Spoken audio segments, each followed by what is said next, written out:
प्राकृतिक चिकित्सा, पंचकर्म और योगा का अद्भुत संगम। एसपीपीसी पतंजलि वेलनेस सेंटर।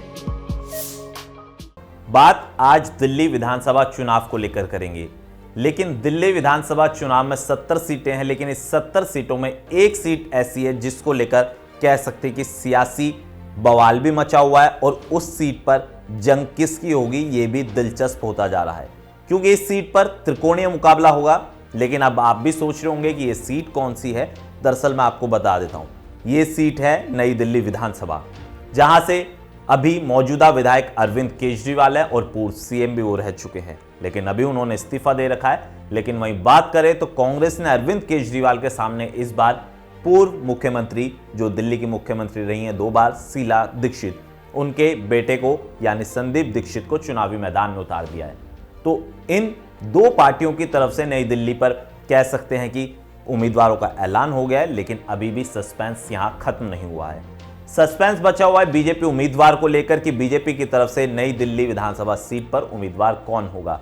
और ऐसे में अब चर्चा ये होगी है, क्योंकि पूर्व सीएम अरविंद केजरीवाल भी हैं और पूर्व सीएम के बेटे संदीप दीक्षित भी है। तो अब ऐसे में चर्चा है कि पूर्व मुख्यमंत्री साहिब सिंह वर्मा के बेटे प्रवेश वर्मा को चुनावी मैदान में बीजेपी उतार सकती है। हालांकि अभी खबरें हैं, साहिब सिंह वर्मा के बेटे प्रवेश वर्मा ने भी कहा है कि पार्टी हाईकमान ने उन्हें तैयारी करने के निर्देश दे दिए, लेकिन इंतजार अभी लिस्ट का है।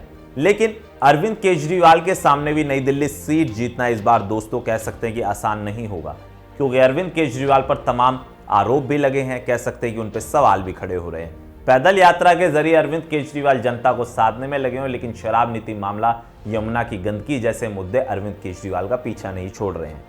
क्योंकि आपको याद होगा 100 करोड़ रुपए का शराब नीति स्कैम जो दिल्ली में हुआ था, उसमें अरविंद केजरीवाल सुप्रीम कोर्ट से जमानत पर बाहर है और जिसको लेकर बीजेपी लगातार हमला भी कर रही है, कह रही है कि अरविंद केजरीवाल सिर्फ दोषी हैं, ये तो कोर्ट तय करेगा, लेकिन अभी वो जमानत पे बाहर है, तो इससे ये सिद्ध नहीं हो जाता कि उन्होंने घोटाला नहीं किया है। वहीं अरविंद केजरीवाल कह रहे हैं कि दिल्ली में फिर से उनकी सरकार बनने वाली है। लेकिन अब कांग्रेस के सामने भी कह सकते हैं कि एक सुनहरा मौका है, जो पिछले कई सालों का वनवास है वो खत्म होगा या नहीं होगा, ये देखना दिलचस्प होगा। वीडियो पसंद आया तो चैनल को सब्सक्राइब करें, बेल आइकन दबाना ना भूलें।